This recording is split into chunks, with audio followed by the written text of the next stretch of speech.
But like you said, if you keep it natural, I think Okay. I'll be all good. Hello. Hello. Thank you for coming today. Of course. So we have briefly touched on what this is going to be about. It's more about, I guess, just the philosophy that we live by. I think we spend a lot of our lives with a lot of people, a lot of different kinds of people.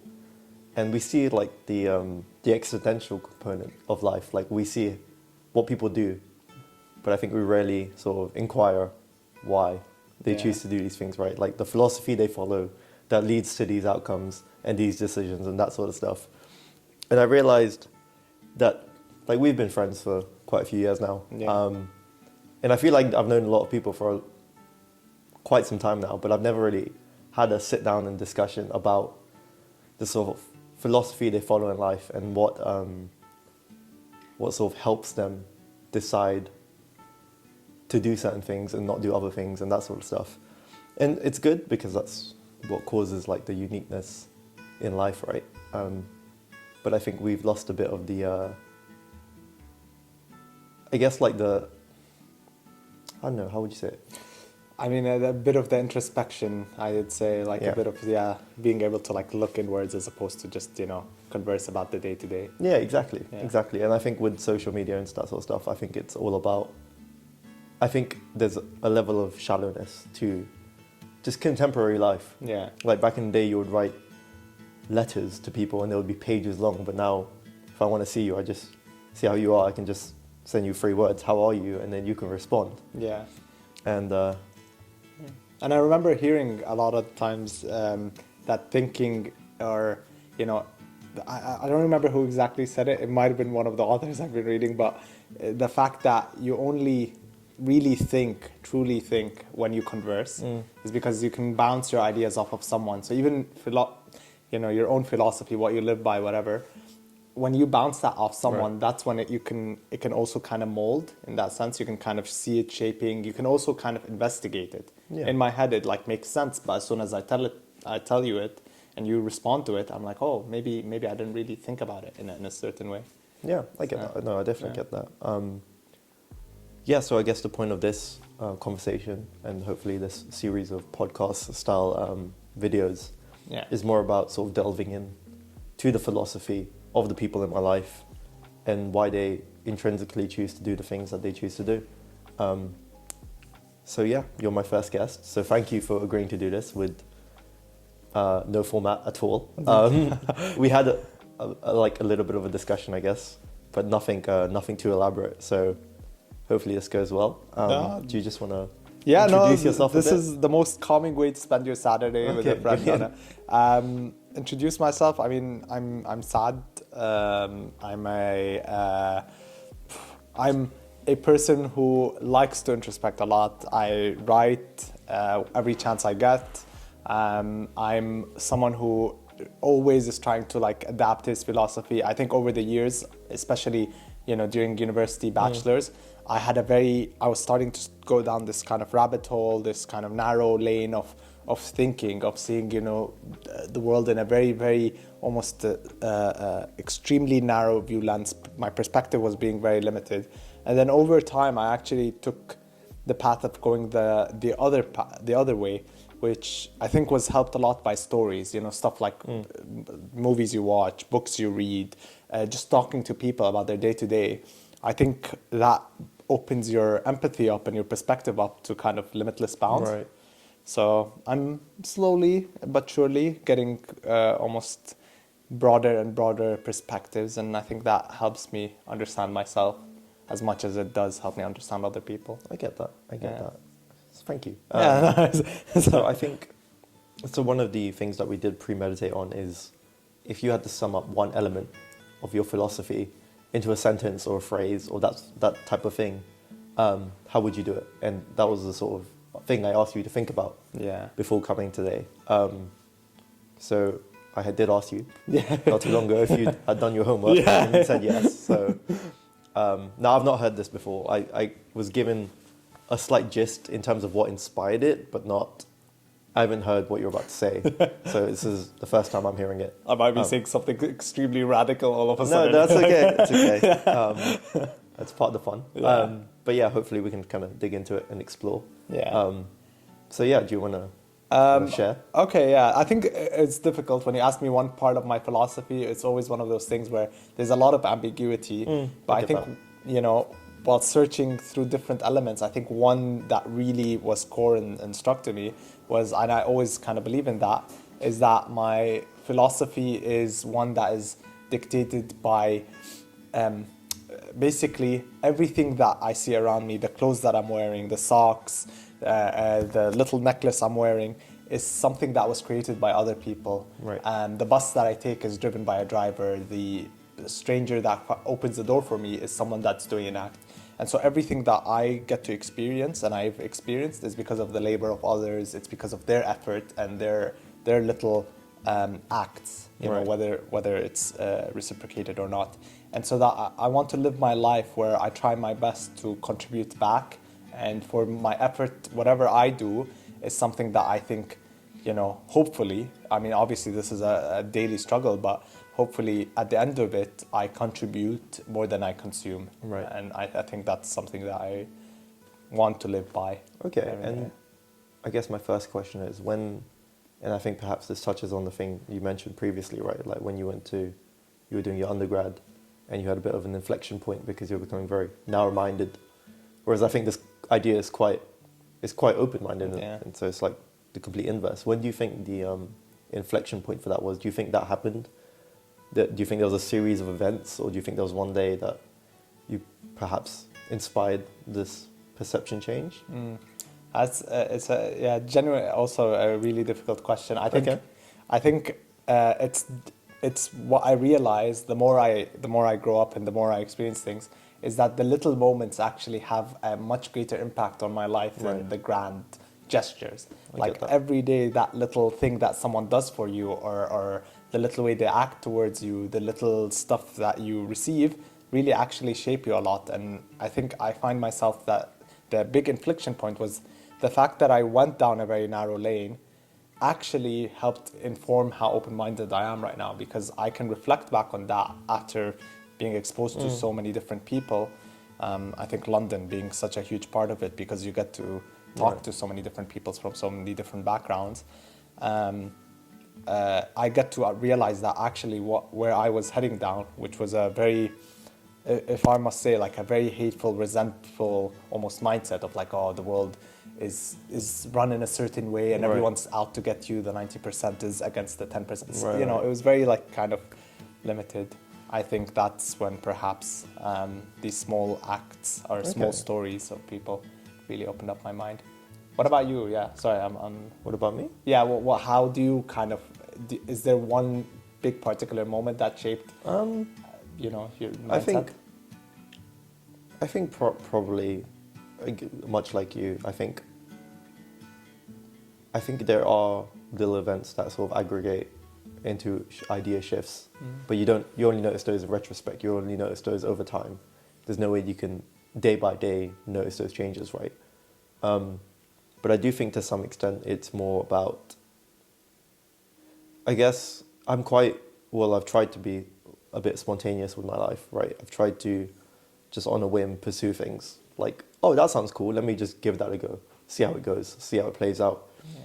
So while I do agree that the things that aggregate lead to big idea shifts, I also believe that if you indulge in these random spontaneous things, I feel like they can change your trajectory completely, because you don't know, because I feel like you're always assuming ahead of your experience, right?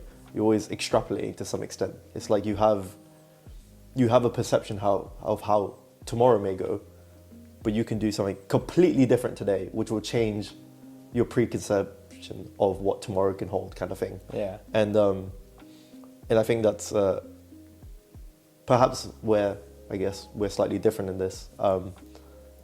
But just going back to what you said, right, is in terms of these small little nuances that sort of aggregate. And you're quite I wouldn't say a worldly man, but you grew up in Syria, have family in Saudi, have family in States, went to university in Scotland, you now live in London. So you do have a bit of a, like I said, you've broadened your perception. quite drastically, and I think that's quite cool. And do you think those sort of cultural differences in the things you've sort of witnessed throughout the years have played a part in this? Like, and do you think that, you know, you just walk the streets and you start acknowledging that people are living their lives to sort of contribute to one another in that sense? Do you think that sort of helped? I 100%. I think, you know, I'm very much a product, and as I reflect, I'm very much a product of my circumstance.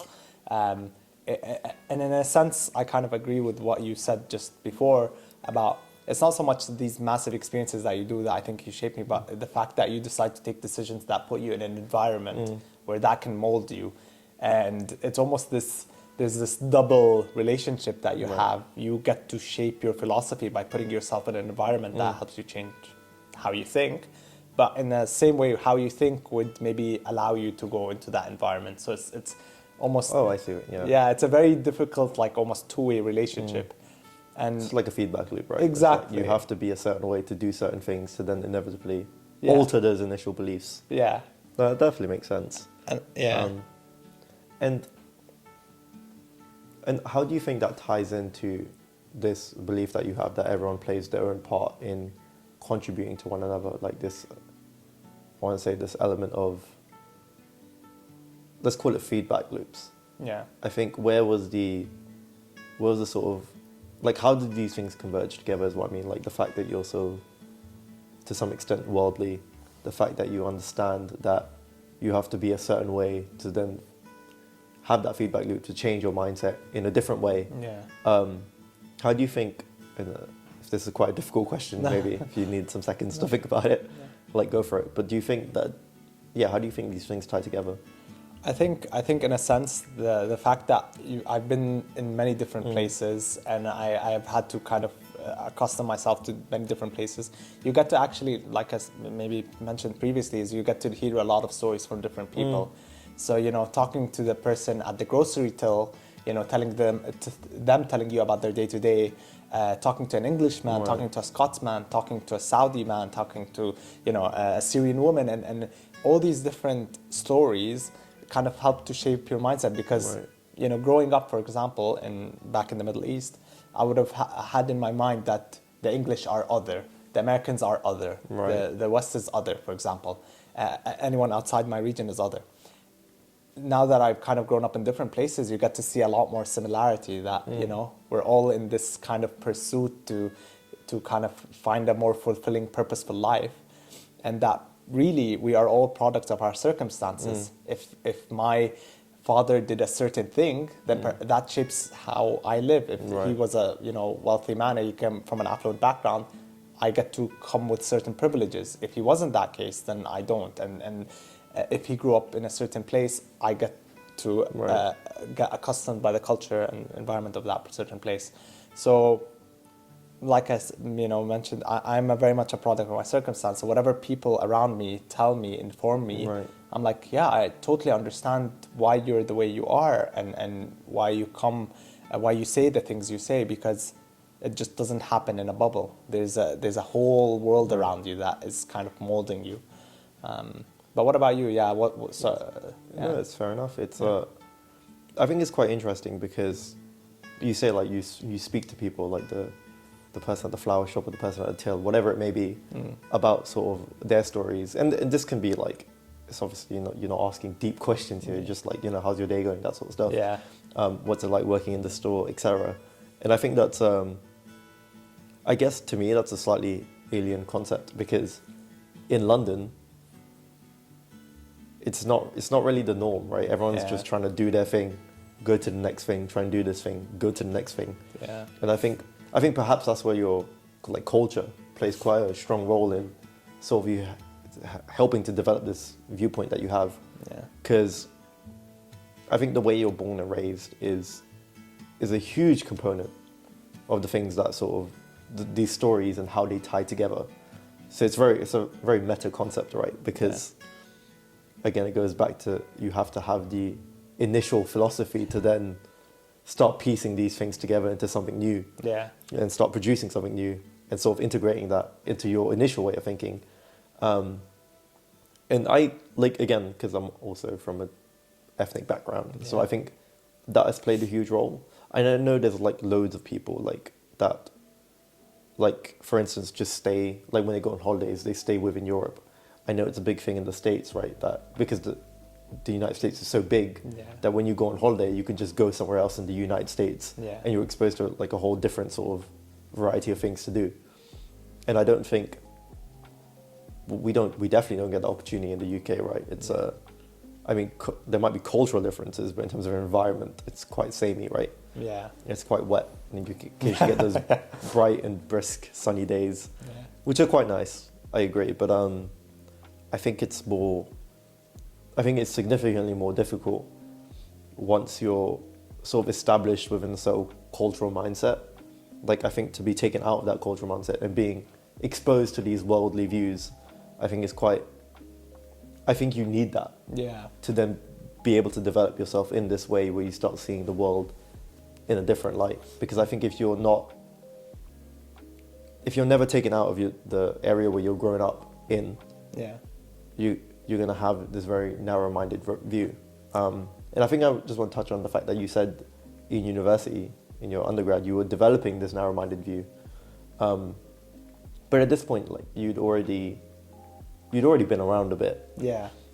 So what happened in university is that, like in undergrad, like when you were up in Scotland, like what about it sort of again helped that sort of inflection point where you're like, let me broaden my horizons a bit? Yeah.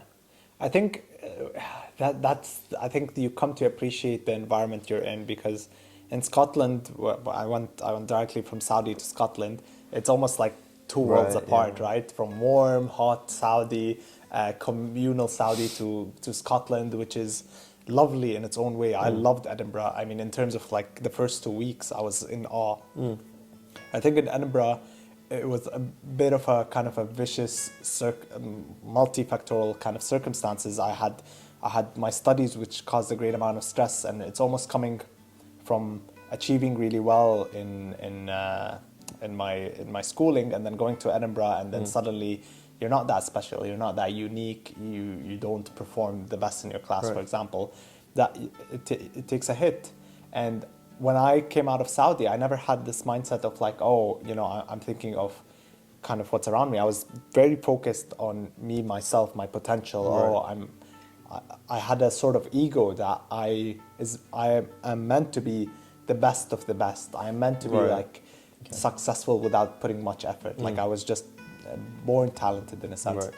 And the more I kind of failed, which I wasn't used to in a sense, the more that hurt me, and I was like, oh, I'm failing. This is a foreign. It's strange because I think I felt something definitely quite similar, because in school, with people from your local area, it's really easy to stand out if you're slightly above average. Because then you're glorified a bit.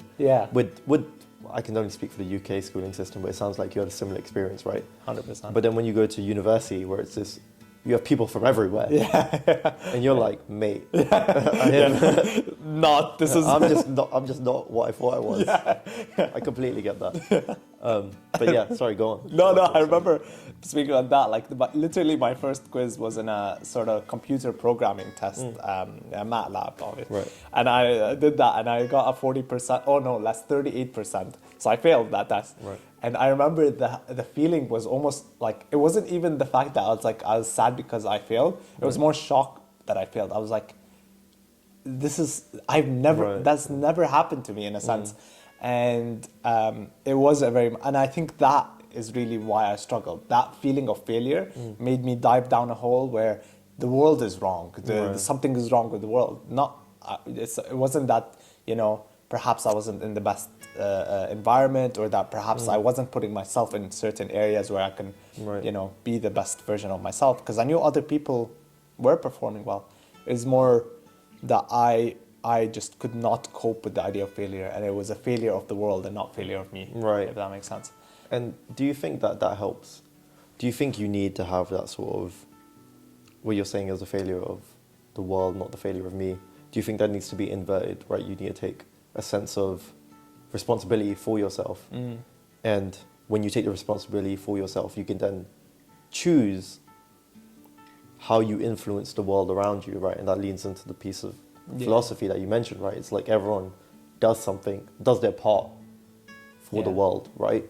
And I think once you don't take that individual philosophy, responsibility, you can't contribute prior to them, right? Because you don't understand what you're capable of. And I guess that's also, to some extent, a humbling experience, right? Because understanding, like we said, at university, that we weren't capable of much relative to other people, it sort of inspires you, like, oh, I need to be better. Yeah. I need to be better so that hopefully I can then achieve something for myself, sure, but then also, as I go on in life, be a competent individual who could then begin to give back to some extent. And I think if you don't have a sort of individualistic component to your life, like understanding where you are in the grand scheme of things, then I don't think you can begin to give back, right? Because again, it comes down to a bit of introspection. Totally. What you're saying about, kind of just taking some personal responsibility, that's something I 100% agree with. I think, every person, I think we have a problem, in my view, a very limited view, we have a problem in today's world that a lot of people feel like they don't have value because their purpose is not clear. Right. They go like, what am I supposed to do? I don't add much value. Everything is meaningless. But in my respect, everyone has incredible amounts of value, because if some person doesn't take on personal responsibility and do the things that they're meant to do or they need to do, or help each other out, like if I don't, for example, do my best to take care of myself and take care of like maybe my friend or my immediate family, then they're worse for it, and that trickles down, and that trickles. And so I had a question for you based on what you said before. How do you talked about the culture component being very kind of strong in influencing your philosophy, but also like how you kind of, that initial starting point.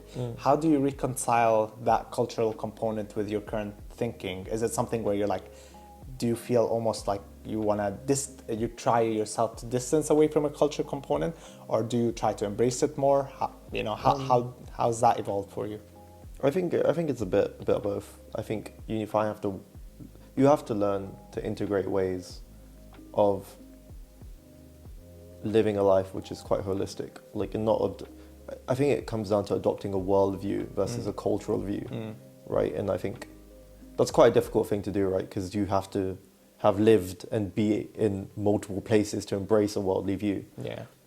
So that does come to a degree of putting yourself out there. And that doesn't always mean like traveling the world. It can mean talking to people from different kinds of places. Yeah. Because I think that's a good proxy for that, right? If we had a lot of friends from like Southeast Asia or the States or Europe, etc., we can begin to paint a picture. Yeah. It may not be a complete picture, but it'll definitely be way more insightful. So just the way I sort of embed both is that it offers me an initial insight to get started from, right? I have an understanding of like the social values that come from South Asia, but also growing up in the UK, I understand the sort of social components of that as well. And it's kind of trying to find a bit of a blend in terms of, and it'll be slightly subjective to say this, but in terms of what's right and wrong and when, and trying to have a bit of empathy. Yeah. Now, I think there's a strong like family culture in South Asia, right? It's like you live with your family. Yeah. You all grow old together, sort of thing. Like there is no, like if you move out, it's kind of like why are you doing that kind of thing, right? It's like it's not as easily accepted. Yeah. Whereas here, it's like everyone does that, right? Everyone moves away from their family. Everyone sort of wants to be independent. Yeah. Everyone wants to see the world. Like they might move country, that sort of stuff. With that sort of behavior is not as widely accepted.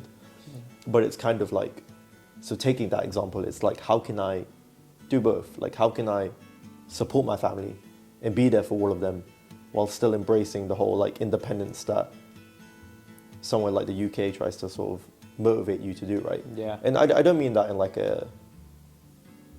I don't mean it in a negative way, right? Because it's not, again, you can't say if something's right or wrong, it's quite subjective. Yeah. It's more about understanding where both sides are coming from. Yeah. Like, as your parents get old, I'm sure you want to be a competent person who can then look after them. Yeah. But it's also like, to me, it's like, how do you become a competent individual if you're not allowed to go be independent and be a strong, independent individual? Yeah. Like, you have to become the thing, then do the other thing. Yeah. And it's like, there's two sides to that, right? I think you can habituate, right? Where you grow up with your family all the time. And then because you're with your family all the time, you learn to look after them. Yeah. But then there's the other side, where it's just like, you go away, you become a strong, independent person. Yeah. You understand how to look after yourself. But in that pursuit, you meet people along the way. You have a bit of an adventure kind of thing. You learn that people have differing needs. Yeah. You understand what those needs are and how to provide for them. And then when you come back home, you're like so much more well-versed sort of thing. So again, it's polarizing, right? Because one side you have a massive adventure and you learn loads of things about different kinds of people, but one's like you stay at home, but you can look after everyone because you're always there. Yeah. And trying to find like how they couple together is always an interesting thought pattern that I'm still trying to figure out, right? Because we're not mid-20s, we're not that old. Yeah. It's I think we're very much in the midst of this adventure, right? Because we don't live with our parents anymore, right? Yeah. But again, it's not like we have forgotten about them kind of thing. It's still like we go home regularly, we see them, Yeah. we wonder how they're doing and that sort of stuff. So in that essence, I think it's important to sort of give back in that sense, right? Yeah. One thing I also wanted to ask you about, Yeah. in terms of sort of, and perhaps this is more of a peripheral idea in terms of what we've been talking about right now, is but you like writing books, right? You've recently published. Well, I think published. I'm published. trying to. You're Yeah. trying to I'm publish. trying to publish. Yeah. And you've begun writing a second book.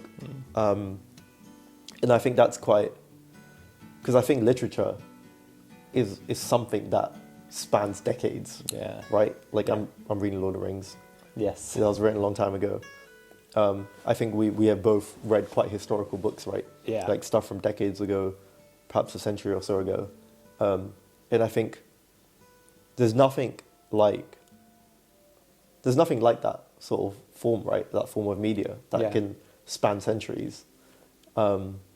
So do you just want to sort of touch on that? Yeah, Something yeah. like that? I mean, I love that you brought that subject, not me writing, although that did feed the ego a little bit, so thank you for that. But more on the historical book side, Right. I actually, over the years, I think I've not come to appreciate anything more than just good literature books, but also ones that touch upon the history of other places. Like Right. I'm very familiar with histories within my region, but the fact that I get to learn about histories of different regions and how they're almost intertwined, like nothing happens in a chasm, you know, learning about kind of Britain, and not only Britain, the more recent imperial Britain, but even Britain in the 1600s, before it was for example, in London, there's, and in the UK in general, you get taught, and even back home, you get taught that Britain is always an imperial superpower.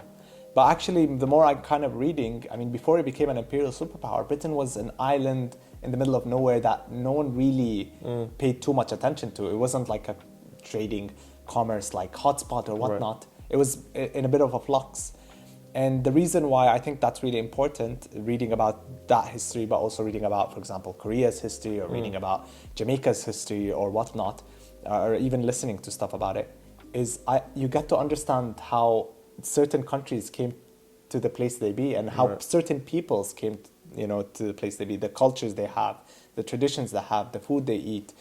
And the reason I think that's super important, and you touched on previously, is it expands your empathy. Right. You know, if I meet a certain group of people and I find, for example, they're resentful, or for example they have a narrow mindset view because that story has been passed down to them for generations, the fact that you can understand maybe the historical context means that, this does not come out of nothing. They're not just naturally either bad people, or naturally, for example, their culture is a bit backwards, or whatever your current mindset is.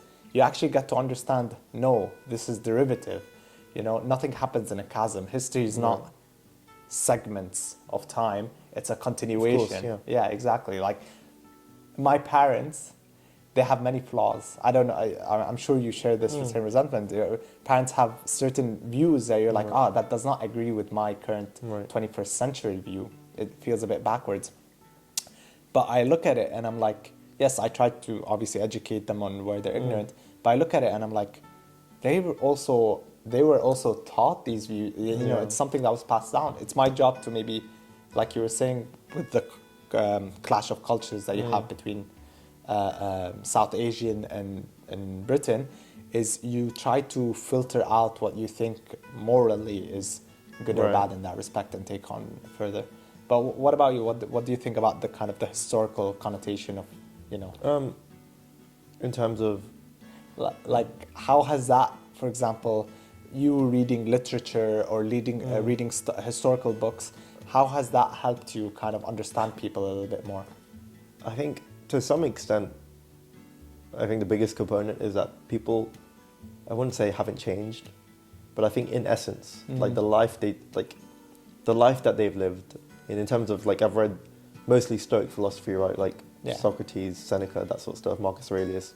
I think a lot of what they've tried to say has sort of echoed through the generations. And I think that has, to some extent, broadened my horizons, because I don't say that people have always been the same, but I've realized people's, like, struggles to some extent have always been the same. Yeah. Like, one book is like, I don't know what it's called, The Richest Man in Babylon. One book that and it's a really short book, but it's about a protagonist, and it's essentially his journal from the Babylonian times, but he wrote them in tablets, and it's about his ways to manage money. And this is like thousands of years ago, and it's strange that thousands of years ago this guy was talking about putting some money aside for investments. It's kind of like I think that's kind of helped me broaden my worldly view, right? Because, like you said, like hundreds of years ago, Britain was just an island that no one really knew about, right? Yeah. But it's just like hundreds of years ago, they probably had the same problems that people are now having, like, oh, the king's trying to tax me too much, kind of thing. You know what I mean? So it's kind of like, in that sense, I think it's expanded my worldly view in that I realized that people, there's a string of mutual, I guess, struggles that runs across time and through cultures. Yeah. And I think that helps you sort of understand everyone's life to some extent. I think, and I don't even think that's like an empathy thing. I don't think you need to understand that. I think you just need to know that whatever your issues are, like whether they be health, financial, within your friend groups, relationships, whatever. Yeah.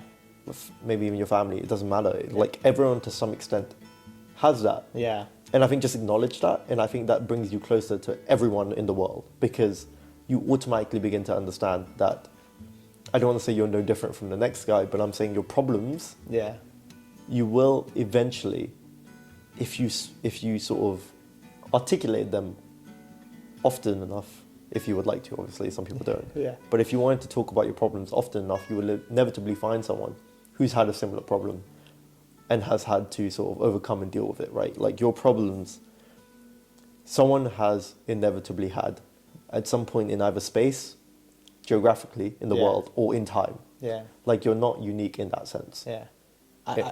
Sorry, I don't want to interrupt you. I totally agree. Like, even the idea of, like, what they call it, you're speaking on that just a second earlier, that people haven't really changed. And I totally agree. I don't think, a lot of people speak about how people have gotten more intelligent. And I don't necessarily think that's the case. I think humans have become better at converting material. So, like, you know, I can only use my smartphone because someone created a chip, because someone before it created a semiconductor computer exactly before and before. So it's always an iterative building on the shoulders of giants or whatever. Exactly. But they're not even giants. It's like the day-to-day man, you know what I mean? And I think this is I think that relates back to the initial quote that we had when we initially talked about doing this. Yeah. Like, the thing that inspired what you said, right? I think it was by Einstein. Yeah. That the only reason he got to where he was because he could build on so many different different people's lives. And I think that's where literature plays a part, right, in sort of giving back. Yeah. It's because it helps you acknowledge that it gives you insight, and through age and through time, age and space, I guess, time and space, is that concepts, ideas, like uniqueness of thought is not as unique as we think it is, kind of thing, right? It's more because people are quite dynamic. Inevitably, you will find someone that thinks like you in a certain segment of life. Yeah. And you might find another one. I think it's a very complicated Venn diagram. You're a node in a network. You're not going to relate to everyone, but you will find parts to interlink yourself with everyone in the world if you were open enough to share your ideas and concepts and that sort of stuff. And yeah, I think that's particularly where I think books play a part, right? Because you read and you acknowledge and you understand. Do you think in the books that you're writing, are you trying to, is there a sort of motivation to sort of integrate those cultural, I guess, ideas, problems, triumphs as well? I know we talked a lot about problems, but I think your wins, people have been trying to win for a long time, right? Like people want to succeed. So just going back to the stuff that you're writing, do you think there's things that interlink there? I think you hit the nail on the head. I mean, for me, the books, as much as I'm sometimes writing a plot or writing about different characters and their mode, the book is very much a conversation with myself. Right. I'm trying to flush out the ideas I have internally, whether it's about I'm missing home or whether it's about my current philosophy, what I think about life, what I'm seeing around me, and I put it onto paper within a character, or I put it onto paper just as a mode of thought, and then I look at it and I read it, and that helps kind of converse back what I think, because it's almost like there's so much noise happening up here, and it's only when you truly put it out there and you reflect on it that it really becomes clear to me. It touches on cultural, I think my first book especially, which I wrote over kind of 6 years, the core idea was the kind of the struggles or the pulling forces between identity and potential. Right. There's this strong idea of I need to achieve something, I need to be the best of the best, and there's this rooting idea of who am I, where do I belong, what's my home, what's my purpose, sort of thing.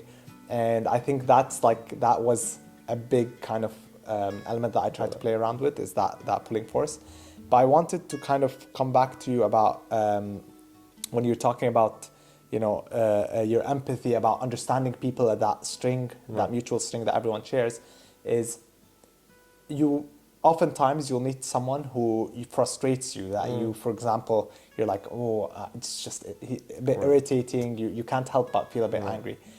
How do you manage that? Is there an element part of you that's like, I really need to empathize with this person, but inside you feel incredible amounts of frustration? No, I think I share a bit of an indifference when it comes to that, because I think inevitably you're never gonna, in our own uniqueness and the series of things that can be similar to other people. Yeah.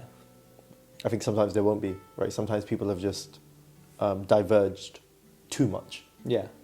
And obviously it's no one's fault. It's not like you can't say that person is just a terrible person, right? I guess you could, but that's kind of your perception of them, right? They might have friends, they might have their own ecosystem where they get along fine. Yeah. So when people rub you the wrong way, it's kind of it's fine, because I think that even though there may be a strand, I think that strand might be too fine for you to click onto, right? It's just not, it's not a pragmatic thing. Yeah. Even though you know that there is probably some small thing that you can probably agree on, perhaps it's not a worthwhile investment, because is that strand strong enough to then hold the relationship? Probably not. Yeah. And that's probably why I just don't. I think you can tell very quickly if someone's going to rub you the wrong way, right? It's they say never judge a book by its cover, but I think in the next first few minutes of speaking to someone, you can have a good, genuine introduction sort of thing, and I think first impressions count. Yeah.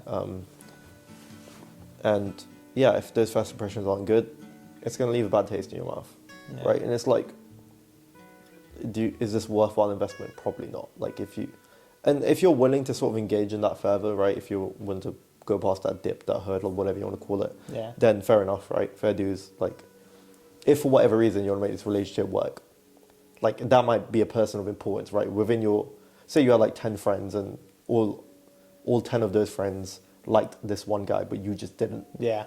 Like maybe at that point that's a worthwhile investment. Like, okay, maybe I'll try and get along with him for the sake of this wider friend group. But if it's like in cases outside of that, I don't think it really matters, right? It's not like in the sort of ideology of trying to give back, Yeah. right? Yeah. I think you gotta see things as an investment, and can you really?